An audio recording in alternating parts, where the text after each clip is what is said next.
اور اس خدائے زندہ پر بھروسہ رکھو جو کبھی نہیں مرے گا، اور اس کی تعریف کے ساتھ تسبیح کرتے رہو، اور وہ اپنے بندوں کے گناہوں سے خبر رکھنے کو کافی ہے۔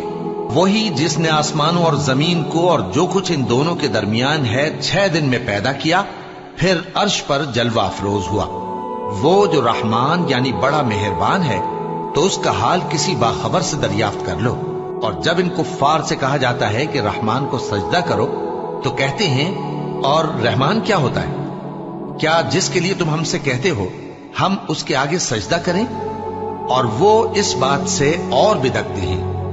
بڑی برکت والا ہے وہ جس نے آسمان میں برج بنائے اور ان میں آفتاب کا نہایت روشن چراغ اور چمکتا ہوا چاند بھی بنایا۔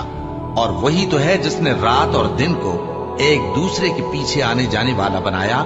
یہ باتیں اس شخص کے لیے جو غور کرنا چاہے